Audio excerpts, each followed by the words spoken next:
अच्छा, ये जो सियासत की इब्तिदा कॉलेज दौर से शुरू होती है या कॉलेज के बाद?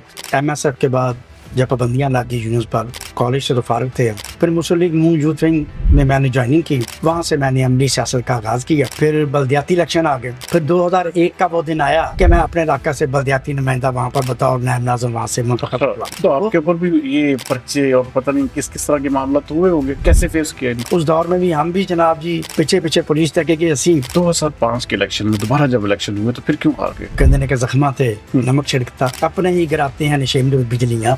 मेरे अपने ही जमात के कुछ रहनुमा, उन्होंने मेरी मुखालफत डट के की और मैं 2005 का इलेक्शन हार गया। अभी तक बल्दियाती इदारे जो हैं गैर फाल हैं, इसको किस नजर से देखते हैं? बिला तफरीक बात करूंगा इस पर, लेकिन इंतहाई अफसोस के साथ कि कोई भी जमात आ जाए, वो पाकिस्तान मुस्लिम लीग नून हो, वो पीटीआई हो, वो पीपल्स पार्टी हो, इन्होंने कभी इसको ना ओन नहीं किया। अब गली नाली सड़क गटर का ढक्कन, ये कोई एमएनए एमपी मिनिस्टर का काम तो नहीं है ना। पहले हमारी ही जमात ने तखीर की, उसके बाद क्या हुआ, 2018 के इलेक्शन आ गए, खान साहब की हुकूमत आ गई, मजबूरन नहीं आदतन यू टर्न लिया और पंजाब के 57,000 बल्दियाती नुमाइंदों पर शबगुन मारते हुए इनको घरों में भेज दिया। मेरे पास जो इन्फॉर्मेशन है, आप वाहद वो चेयरमैन थे जो सुप्रीम कोर्ट तक आप इस केस को अभी तक भी आपके नाम से वो जो रिट पिटीशन है वो फाइल है, तो क्या ये सच है? जी बिल्कुल सच है जी। चेयरमैन हजरात थे, जो काउंसलर हजरात थे, उनकी तरफ से मैं पिटीशनर था और अल्हम्दुलिल्लाह हमें उसमें कामयाबी मिली। आप नहीं समझते कि पाकिस्तान मुस्लिम लीग नून भी वो जिसे कहते हैं गो स्लो की पॉलिसी पर कारबंद है? मुस्लिम लीग नून ने इस हवाले से अभी तक कोई भी सीरियस इकदाम नहीं किया। तो इसे ये बात आपकी बिल्कुल ठीक है, मैं करता हूँ। हमारी जमात को चाहिए था कि माजी की खामियों को दूर करते।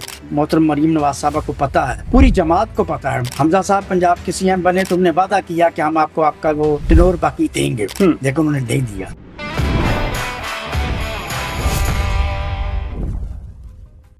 बिस्मिल्लाहिर्रहमानिर्रहीम, अस्सलाम वालेकुम नाज़रीन। पॉडकास्ट विद सरदार अमीन जतोई में एक बार फिर खुश आमदीद। नाज़रीन, आज हमारे साथ जो शख्सियत मौजूद हैं, ये साबका चेयरमैन हैं, 2 दफ़ा चेयरमैन रह चुके हैं और उसके साथ साथ पाकिस्तान मुस्लिम लीग नून यूथ विंग के सिटी फैसलाबाद के प्रेसिडेंट भी हैं, आतिफ कसाना साहब। ये हमारी वही पॉडकास्ट सीरीज़ है जिसमें हम मुख्तलिफ बल्दियाती शख्सियात को अपने प्रोग्राम में मदऊ कर रहे हैं। आतिफ कसाना साहब, आपको वेलकम करूंगा अपने शो में। कैसे हैं आप? ठीक ठाक हैं? अल्लाह का शुक्र है। आपकी जो शख्सियत है वो यकीनी तौर पर फैसलाबाद में बल्दियात का नाम आए तो वो किसी भी तारुफ की मोहताज नहीं, क्योंकि आपकी बहुत लंबी एक वो जिसे कहते हैं कि सक्सेस के साथ साथ स्ट्रगल स्टोरी भी है। उस तरफ जाने से पहले मैं ये जानना चाहूंगा कि आतिफ कसाना की इब्तिदा कहाँ से हुई, कहाँ पर पले बढ़े और कहाँ से अपनी शुरुआत की? जी बिस्मिल्लाहिर्रहमानिर्रहीम। तो साहब, सबसे पहले तो मैं आपका शुक्रिया अदा करता हूँ वेलकम। कि आपने मुझे अपनी पॉडकास्ट में शिरकत का मौका दिया। यहाँ तक रही बात कि कहाँ से आए, किधर आ गए, मेरा तल्लक पंजाब के ज़िला उकाड़ा के तहसील नालाखुर्द के गांव 11 बानिया लख्तराबाद से है। अच्छा, माशाल्लाह। हम उधर से, मेरे बाउजदाद, मेरे दादाजी, मेरे वालिद मोहतरम चौधरी निसार अहमद कसाना साहब उधर रिहाइश पजीर थे। फिर एक वक्त आया कि हम फैसलाबाद तशरीफ ले आए, तो फैसलाबाद आकर हम गुलाम अहमदाबाद, जो फैसलाबाद का इलाका है, वहाँ पर रिहाइश पजीर।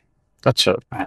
बचपन जो है वो मेरा गांव में गुजरा। उसके बाद फिर जो बाकी मामला यानी कि पढ़ाई, स्कूल फैसलाबाद का है, कॉलेज फैसलाबाद, सब कुछ। अच्छा, यहाँ पर ही तालीम वगैरह आपने फैसलाबाद से? फिर सियासत में कैसे आना हो गया? ये एकदम एक दूर अफ्तादा एक इलाके से आकर यहाँ पर बसने वाला एक शख्स जो, और फिर गुज्जर बरादरी से ताल्लुक, तो सियासत में कैसे आना हो? नहीं देखिए जी, गुज्जर बरादरी से ताल्लुक जो है अल्हम्दुलिल्लाह मुझे फख्र है, क्योंकि जैसे अल्लाह पाक ने कुरान पाक में कहा है कि मैंने आपको ग्रोहों और कबीलों में बांट दिया ताकि आप एक दूसरे की पहचान कर सको। मेरे और आपके प्यारे आका हज़रत मोहम्मद सल्लल्लाहु अलैहि वसल्लम का भी फरमान मुबारक है कि मुझे हाशमी और कुरैशी होने पर फख्र है, इसी तरह मुझे गुजर बरादरी में होने पर फख्र है। और जो बात आपने की कि सियासत में और गुजर बरादरी से तल्लक, अल्हम्दुलिल्लाह मुझे ये भी फख्र है कि हमारी गुजर बरादरी से खालिक लफ्ज़ पाकिस्तान, बानी तहरीक पाकिस्तान चौधरी रहमत अली का किरदार किसी से ढका छुपा नहीं है। मियाँ मोहम्मद बख्श पंजाबी के मारूफ शायर के माली दा कम पानी लाना पर मशकां पावे, मालक दा कम फर लाना लावे या ना लावे, ये भी मेरी बरादरी से हैं, बहुत मारूफ, जिन पर पीएचडी। इसमें तो कोई शक नहीं कि गुज्जर बरादरी पिछले तकरीबन 10 साल से हमारी पाकिस्तानी सियासत में बहुत ज्यादा जिसे कहते हैं हैवी और हावी है। नहीं, ये हैवी और हावी तो चलो मोहब्बत है हर किसी की, हर कोई अपने अपने इलाके से, अपने अपने कबीले से, वो यहाँ पर हर शोबे में बरादरी। मैं बात कर रहा था कि मैं ये भी फख्र है मौलाना गुलाम रसूल आलमपुरी जो जिन पर PhD थीसिस हुए हैं, बहुत बड़े शायर हुए हैं, वो भी हमारी बरादरी से है। मेजर तफैल शहीद जनाब, वो भी हमारी निशानी हैदर हमारी बरादरी से है, इसलिए मुझे बरादरी पर फख्र है। अच्छा, ये जो सियासत की किताब कॉलेज दौर से शुरू होती है या कॉलेज के बाद? लेकिन कॉलेज के बाद, MSF के बाद जब पाबंदियां लगी यूनिवर्स पर, फिर इलाकाई तौर पर फैसलाबाद में पाकिस्तान मुस्लिम लीग नून यूथ विंग की बुनियाद रखी गई। मैं क्योंकि उस वक्त कॉलेज से तो फारिग थे, तो हमने सियासत का भी शौक पूरा करना था। फिर मुस्लिम लीग नून यूथ विंग में मैंने ज्वाइनिंग की और मैं गुलाम अहमदाबाद में अपनी यूनियन काउंसिल्स का एक सेक्टर जिसका नंबर 140 था, उसमें जनाब मुझे बतौर सदर वहाँ पर प्रेसिडेंट और मेरी पूरी टीम बनाई गई। वहाँ से मैंने अमली सियासत का आगाज़ किया।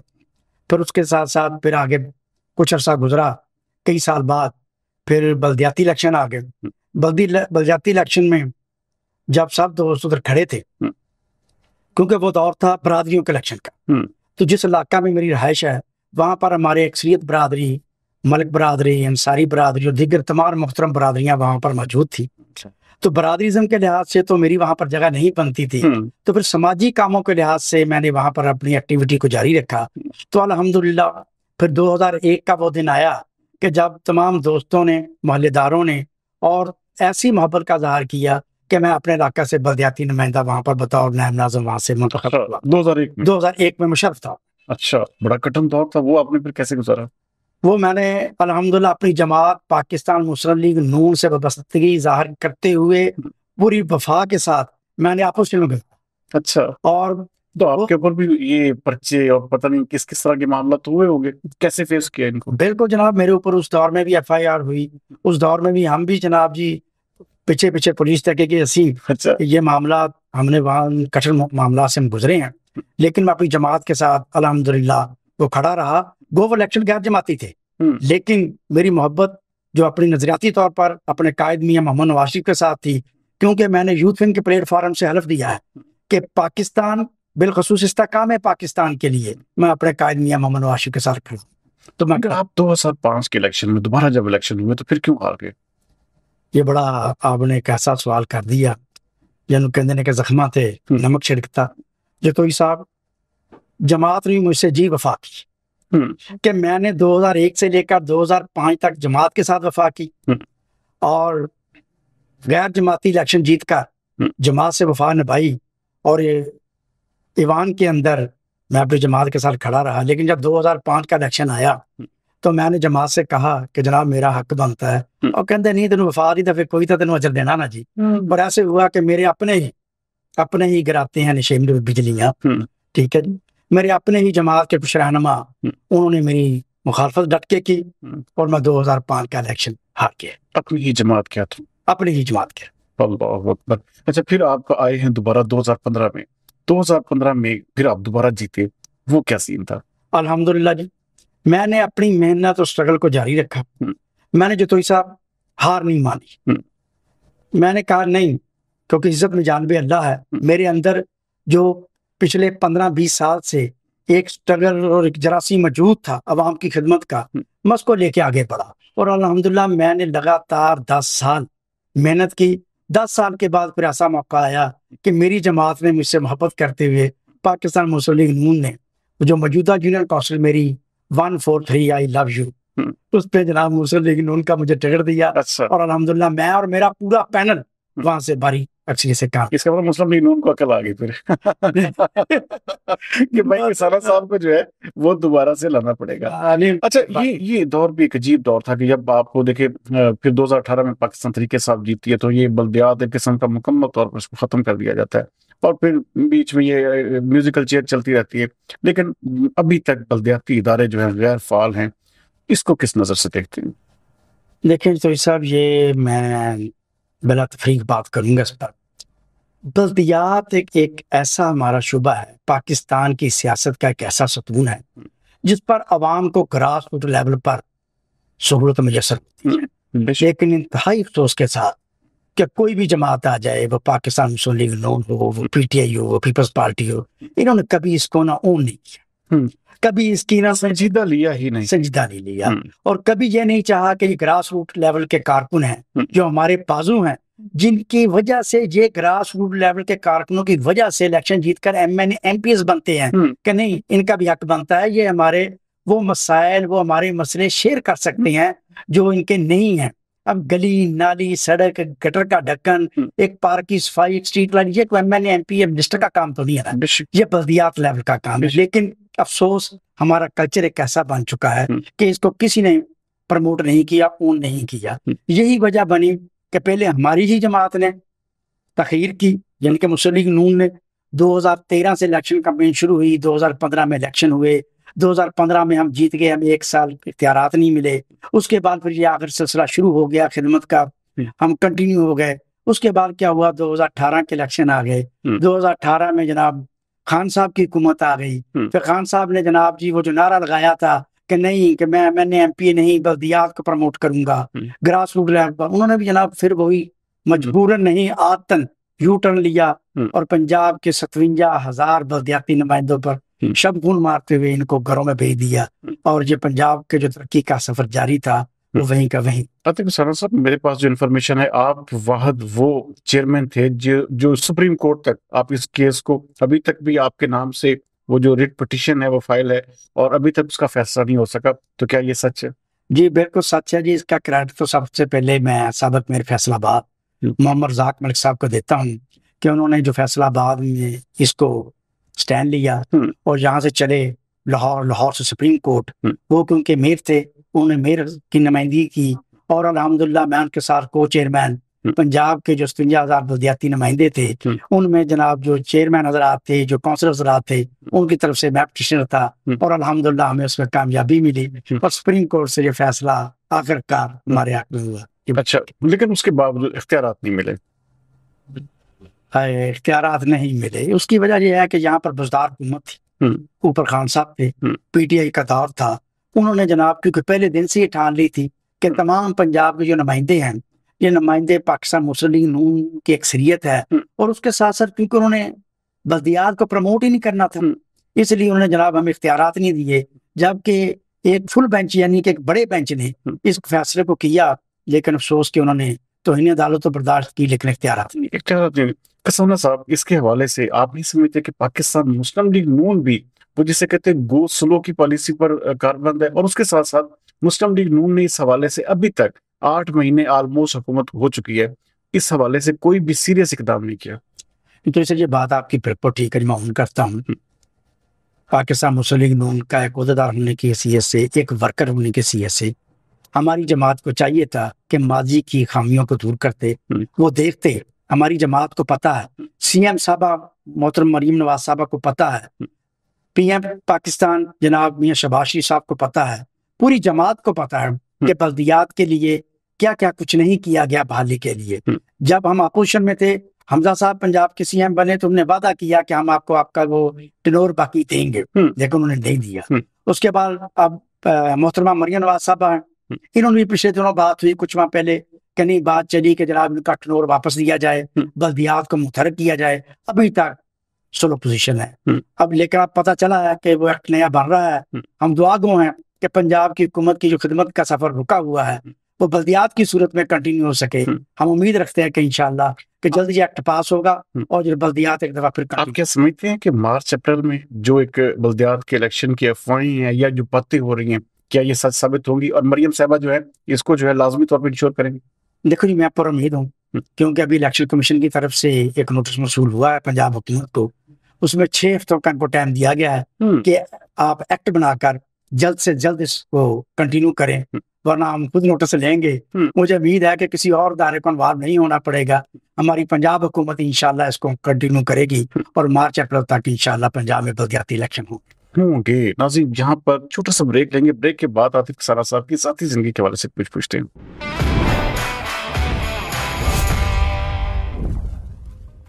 वेलकम बैक नाज़रीन। आतिफ सना साहब, जारी बात है आप एक सियासतदान भी हैं। अच्छा, एक आपने जिस तरह बात की कि समाजी वर्कर के तौर पर भी आपकी पहचान है, लोगों की खुशी गमी में भी जाना, ऐसा कौन सा काम, ऐसी कौन सी हॉबी है जो रोजाना की बुनियाद पर आतिफ सना करते हैं? ये तो साहब, क्योंकि मैं ग्रास रूट लेवल का वर्कर भी और मिडिल क्लास घराने से मेरा तल्लक है, तो हम जब सुबह सबसे पहले घर से निकलते हैं तो आस पास जो देखते हैं मोहल्ले में खुशी गमी, बिलखसूस गमी, उसमें पहुंच जाते हैं। खुशी में कोई बुला रहे तो उससे भी इनकार नहीं है, वहां पर पहुंचते हैं और जो आवाज दे दे उसकी आवाज पर लब्बैक कहते हैं। काम होना ना होना आगे उसकी किस्मत है, लेकिन हमारी एफर्ट्स और कोशिश बतौर सामाजिक कारकुन और सियासी वर्कर अल्हम्दुलिल्लाह 100% उसकी काविश करते हैं। अच्छा, हॉबी भी यही है आपने बताई में? मेरी हॉबी भी यही है। अच्छा। अच्छा, ये क्या वजह है कि सियासतदान हो तो वो अवाम के जिसे कहते हैं कि उससे कुछ भी पूछा जाए तो वो सिर्फ और सिर्फ अपनी अवाम को ही सामने रखता है या अवाम के हवाले से ही बात करता है।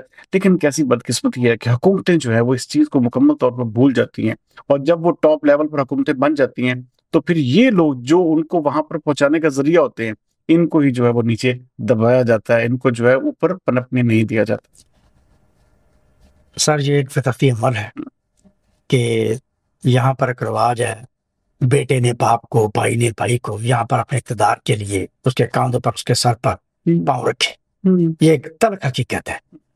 जो ग्रास रूट लेवल के हम जैसे बुनियादी वर्कर हैं, ये मैंने जैसे पहले बात की है कि ये अपना अहम किरदार अदा करते हैं। ये अपने मेन उम्मीदवारान यानी कि MNAs MPs की इज्जत को अपनी इज्जत समझते हैं। काश वो भी हमारी इज्जत को अपनी इज्जत समझे तो ये फिर ये मौका ना आए, ये खलीज ज्यादा खलीज ज्यादा ना बढ़े, फिर ये सवालिया निशान ना आए। बाकी जिसने अवाम में जाना है, अवाम की खिदमत करनी है, अवाम भी उसको फिर लाइक करती है। लेकिन मौजूदा हालात में हम कहें जी जनाब जी 47 वाले आ गए, 45 वाले आ गए, ये रिजल्ट और हैं, ये रिजल्ट और हैं। लेकिन जो जैनुन अवाम की खिदमत है ना जी, वो आपको मायूस नहीं करती, आपका ज़मीर, आपका दिल मुतमईन रहता है। अच्छा, हम चूंकि वो पर्सनल में आ रहे थे, खाने में क्या पसंद करते हैं? खाने में मेरी बहुत लाइट खुराक है। मैं दोस्तों में मशहूर हूँ, लोग भुख ना खाते हैं, मैं मूड बना के खाना कि जनाब कुछ खा लीजिए। अच्छा, यानी कि लाइट हैवी खुराक मुझसे पंजाबी हजम ही नहीं होती जनाब। अच्छा, गुज्जर होने के बावजूद आप बिल्कुल स्लिम एंड स्मार्ट, और आज भी आपके चेहरे पे माशाल्लाह एक बड़ी खूबसूरत स्माइल है। तो अपनी फिटनेस के हवाले से क्या करते हैं? ये मेरा फैमिली स्ट्रक्चर है जी। मेरे वालिद साहब, हम सब फैमिली ऐसे ही हमारा स्ट्रक्चर है। बाकी वो आपने गुज्जर देखे हैं, बड़े बड़े मूंछों वाले, नाचे वाले, कुर्ते वाले, फिल्मों में बाहर अंदर, लेकिन पढ़े लिखे हैं क्योंकि हम जिला होशियारपुर इंडिया से हमारा तल्लक है। तो वहां से हमारी फैमिली क्योंकि ज्यादा पढ़े लिखे हमारे गुजर थे, मेरा उस फैमिली से तल्लक है, हमारा फैमिली स्ट्रक्चर ऐसा है। म्यूजिक भी सुनते हैं? जी, म्यूजिक कभी कभी। कौन सा सिंगर पसंद है आप? मुझे नुसरत की वो गजल है जो है, वक्त को जिसके शार है वक्त गुजारने के लिए वो मैं खाना, जो है ना जी, वो क्या है पूरा मुझे उसका याद नहीं है, लेकिन वो मुझे नुसरत फतेह खान को पसंद है। नुसरत फतेह। ट्रैवलिंग भी करते हैं? ट्रैवलिंग शौक से करते हैं? पहले शौक से करते थे, मजबूरी में करते। अब मजबूरी में करते हैं। कभी जिंदगी में मोहब्बत भी हुई? मोहब्बत है। अच्छा, अभी भी है? अभी भी। तो मोहब्बत हासिल भी हुई? मोहब्बत जब हुई शादी के बाद है तो फिर हासिल ही। अच्छा। अच्छा, ये पहले तो सियासत में मोहब्बत है वो पाली की जनाब। अच्छा, मैं उम्मीद करता हूँ कि ये कोई जिसे कहते हैं ना कि वो पॉलिटिकल जवाब नहीं होगा, ये हकीकी जवाब। सच्ची बात है। अच्छा, क्योंकि मोहब्बत सियासत से हो गई थी, अल्लाह पाक ने उसमें शुरू कर दिया, फिर शादी हो गई जनाब, फिर मोहब्बत घर में हो गई। अच्छा, कसाना साहब, आप क्या समझते नहीं है कि पाकिस्तान मुस्लिम लीग नून फैसलाबाद पूरे में वाइप आउट हुई है, पूरी तरह से एक किस्म का सफाया हुआ है, और आज भी तकरीबन 70% से जायद अवाम जो है वो पाकिस्तान तहरीक इंसाफ के साथ स्टैंड करती है, चाहे उनका बयानिया सही है चाहे उनका बयानिया गलत है। अवाम की अक्सरियत जो है मुस्लिम लीग नून से दूरी इख्तियार किए हुए। तो क्या आप समझते नहीं है कि बल्दियात जो है ये एक ऐसा टूल है जो आने वाला इलेक्शन जो है पाकिस्तान मुस्लिम लीग नून के लिए बेहतर कर सकता है? जी तो सर यहाँ पर मैं थोड़ा सा आपसे इख्तिलाफ करूंगा कि 70% वाली जो आपने बात की है, बात यह है कि ये जो इलेक्शन हुए ना बिलखसूस फैसलाबाद में, मेरा ख्याल है कि आपसे ज्यादा कोई नहीं जानता जो आपने कैंपेन की थी इलेक्शन में, डोर टू डोर आप पूछा पूछा, गली गली लोगों के पास गए, कोई मार्केट गली नहीं, कोई नहीं छोड़ी आपने, आप लोगों के व्यूज आपके पास आए थे। लेकिन फिर भी फैसलाबाद से मुस्लिम लीग नून को वाशआउट कर दिया गया। हकीकत ये नहीं है, फैसलाबाद ना हाथ होया, साडा दिल नहीं मानता। अगर महंगाई का आंसर देखें, कोई और आंसर देख लें, पॉपुलरिटी देख लें, आपकी 70% वाली बात को एक लम्हे के लिए मान लें, तो जनाब बहावलपुर से लेकर लाहौर तक आप सारा रास्ता देखें, दीपालपुर देखे, पाड़ा देखे, कसूर देखे, लाहौर देखे, लाहौर से पिंडी चले जाए, रास्ते में सिर्फ गुजरावाला का थोड़ा सा ड्रॉप करें, तो जनाब वहां पर क्या महंगाई नहीं थी? क्या वहां पर खान साहब की पॉपुलैरिटी नहीं थी पीटीआई की? ऐसी बात नहीं है। मियां मोहम्मद नवाज शरीफ साहब की पॉपुलैरिटी आज भी पाकिस्तान के अंदर मौजूद है। आज भी अल्हम्दुलिल्लाह वो काम जो मियां नवाज शरीफ कर गया, पाकिस्तान मुस्लिम लीग नून कर गई, वो कोई नहीं कर सका। लेकिन अफसोस कि हम किसी ऐसी बयानिया की भीड़ चढ़ गए जो खुदा न खास्ता जो पाकिस्तान की सलामती के खिलाफ है। हमने भी बात की है, हमने भी जनाब इख्तलाफ किया है, हमने भी तनकीद की है, लेकिन अदारों पर नहीं की। हमने शख्सियात पे किया। हमारा मुशर्रफ से इख्तलाफ था तो मुशर्रफ का नाम लेके किया है, हमारा बाजवे से इख्तलाफ था तो बाजवे का नाम लेके किया है, फैज हमीद से इख्तलाफ था तो फैज हमीद का नाम लेके किया है। इसी तरह का अगर जुडिशली में किसी से हमारा इख्तलाफ था तो उसका नाम लेके किया है। हमने अदारे में बयानिया नहीं बनाया। हाँ, हमने किसी को अदारे को वो ये नहीं कहा, हमने पूरे अदारे को तहस नहस नहीं किया, क्योंकि हम पाकिस्तानी हैं। मेरे कायद ने कहा कि रियासत होगी तो सियासत होगी, तो हम इसलिए रियासत के कायल हैं, रियासत रहेगी तो सियासत भी रहेगी। आतिफ कसाना साहब, आप जैसा देखिए, आप सिटी प्रेसिडेंट हैं मुस्लिम लीग यूथ विंग के, यहाँ पर एक बहुत बड़ी किस्म की यूथ की जिम्मेदारी आपके पास है, तो क्या आप समझते नहीं है कि आप जैसे वर्कर बंदे को ये महकमे अभी तक खाली पड़े हैं? 8 महीनों से हम यही सुन रहे हैं कि जी कल कोई आ जाएगा, परसों कोई ना कोई आ जाएगा, लेकिन अभी तक तमाम का तमाम काम आपकी ब्यूरोक्रेसी चला रही है, चाहे वो गलत चलाए सही चलाए, मरियम बीबी उन्हीं से ही रिपोर्ट ले रही है, तो कारकुनान आप लोग कहाँ पर हैं? ये तो साहब ये अफसोस की बात है कि हमारी जमात को चाहिए, हमारी सीएम पंजाब को चाहिए कि काश ये आपकी बात सुने और कारकुनों को उसका हक दें। ठीक है जी, अभी आवाज आई है कि जनाब कारकुनों को बुलाइज किया जाएगा, लेकिन देखें वो आवाज हम पिछले 8 महीने से सुन रहे हैं। वही मैं बात कर रहा हूँ कि इसी सिस्टम में हम मौजूद हैं। हमारे तो एमएनए एमपीएस हजरात अभी घरों में बैठे हैं कि पता नहीं उनको बुलाइज करते हैं, कारकुनों को करते हैं। चलो चेयरमैनिया जो है उनको दे दें, वाइस चेयरमैन जो और मेंबरशिप है वो कारकुनों को दे दें, ताकि कारकुनों की कुछ तो ढारसबंदी हो, वो कुछ तो कहें कि जनाब हमें कुछ तो जमा लेकर किसी न किसी तरह से रिवाइवल तो हो ना फैसलाबाद में, लेकिन यहाँ पर वो भी नहीं है। नहीं, बिल्कुल ये बात आपकी ठीक है, लेकिन हम ना उम्मीद नहीं है, हमें उम्मीद है कि जो जिसका हक है जमात में चाहिए तो उसका हक उसको दे। आपके कारकुनान बददिल भी हैं, मायूस भी हैं, और एक किस्म का पार्टी से अब जो है वो दूरी भी इख्तियार करते जा रहे हैं, तो इन सब को आप क्योंकि प्रेसिडेंट है यूथ विंग के, तो यूथ को एक किस्म पर दोबारा से मोबिलाइज करने के हवाले से आतिफ कसाना का क्या विजन है? देखिए जी, ये तकरीबन 3 साल का अरसा हो गया मुझे फैसलाबाद में जो जिम्मेदारी मिली है। अल्हम्दुलिल्लाह मैं डायरेक्टर भर्ती नहीं हूँ, मैं प्रमोटिया हूँ। मैं एक सेक्टर सदर से लेकर सिटी प्रेसिडेंट तक पहुंचा हूँ, और अल्हम्दुलिल्लाह मैंने अपनी जमात और तंजीम के लिए बहुत काम किया है। वो अब मेरी भी ख्वाहिश है कि ये जिम्मेदारी मेरी जगह अगर किसी और को दे दी जाए तो शायद वो बेहतर तरीके से कर सके, लेकिन जितनी देर तक जमात के अंदर जो जिम्मेदारी मेरे पास है, मैं अल्हम्दुलिल्लाह इलेक्शन से पहले भी, इलेक्शन के दौरान भी मैंने पूरी कोशिश की है कि फैसलाबाद की 8 पीपीओ में पूरी तंजीम को मोलाइज किया है, पूरी तंजीम ऑर्गेनाइज की है। हम यूटो तक गए हैं, सेक्टर तक गए हैं, यूसो तक गए हैं। हमने कोशिश की है कि अपने एमएनए एमपी की कैंपेन में भरपूर हिस्सा लें, वो यूथ ही थी। लेकिन अब जो बात आगे जा रही है ना कि रिटर्न, हम बातिल नहीं है, हम अपनी जमात के अंदर बैठकर अपने घर में बैठकर तो शिकवा करते हैं, लेकिन बातिली बात कोई नहीं है। आपको ये मेरा चैलेंज है कि मुस्लिम लीग नून का कोई एक शख्स पिछली 2 दहाइयों से, 1 दहाई से एक का दुकान निकाल कर कोई पाकिस्तान मुस्लिम लीग नून को नहीं छोड़ के गया, कोई मियां नवाज शरीफ को नहीं छेड़ के गया। उनको पता है कि पाकिस्तान मुस्लिम लीग ने पाकिस्तान बनाया था, मुस्लिम लीग नून ने पाकिस्तान बचाना है, इसी ने पाकिस्तान की तमीर और तरक्की में किरदार अदा किया था, किरदार अदा कर रही है और किरदार अदा करेगी इंशाल्लाह। अब तक आतिफ कसाना ने कितनी ऐसी पीपीज या एनएस के हल्के हैं जिनमें मिसाल के तौर पर ये आपने अपना यूथ विंग का स्ट्रक्चर मुकम्मल कर लिया है, पूरी बॉडी की जो है वो एक किस्म की तश्कील कर दी है, या कोई ऐसा एरिया अभी तक काम करने वाला बाकी है? जी देखिए, फैसलाबाद के अंदर 8 पीपीज थी, 4 एनए थी, उनमें से आप क्योंकि 9th हो गई हैं, एक जनाब ज्यादा है, तकरीबन 2 हमारी पीपी ऐसी हैं जिसमें वर्क हमारा थोड़ा सा कमजोर था। उसमें वजह भी लोकल हमारी ग्रुप बंदी की थी। बाकी अल्हम्दुलिल्लाह तमाम एमएनएस और तमाम एमपीएस और टिकट होल्डर्स ने हमारे साथ भरपूर तावन किया, और क्योंकि जमात की डायरेक्शन थी, उसी डायरेक्शन को मद्देनजर रखते हुए हमने अपने टिकट होल्डर्स और एमएनए एमपीएस को साथ लेकर ही तंजीम साजी की थी। लेकिन एक बात मैं आपको बताऊं कि अल्हम्दुलिल्लाह फिर जिस वर्कर को, जिस भाई को हमने जिस ओहदे पर लगा दिया ना, फिर मादर के साथ फिर जो मर्जी किसी ने कहा, हमने उसको उतारा नहीं है, क्योंकि वो जमात का साथी था, मियां नवाज शरीफ का सिपाही था। जाती तस्कीन, जाती ना के लिए हमने किसी को डिनोटिफाई नहीं किया। तो अल्हम्दुलिल्लाह मुझे जो फख्र है कि वो वर्कर, वो भाई, हम सब ने भाई मिलकर एक दूसरे का साथ निभाया, और अल्हम्दुलिल्लाह हम एक दूसरे की आज इज्जत उसी तरीके से कर रहे हैं।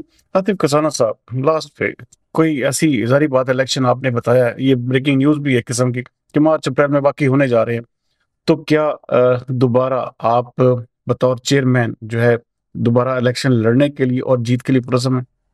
देखिए जी, इंशाल्लाह जरूर जी। मैं या आपने जो काम किए हैं अपने यूसी के, खास तौर पर अपने हल्के के हवाले से लोगों के लिए, तो क्या अवाम आपकी आपसे मुतमिन है?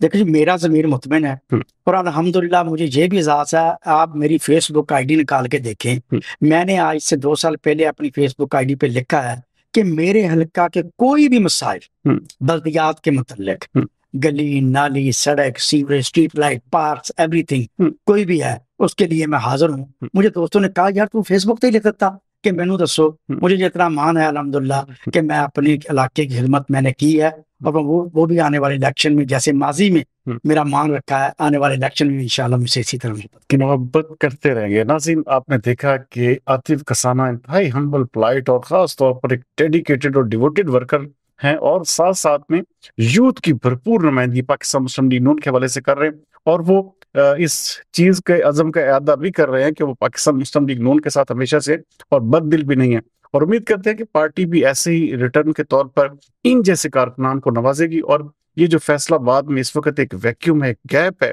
खास तौर पर कारकुनान और हुकूमत के दरमियान, इस गैप को खत्म भी करेगी। उम्मीद करते हैं कि आतिफ कसाना के साथ आज का पॉडकास्ट आपको पसंद आएगा। अगले प्रोग्राम तक सरदार अमीन जतोई को दीजिए इजाजत। पाकिस्तान जिंदाबाद।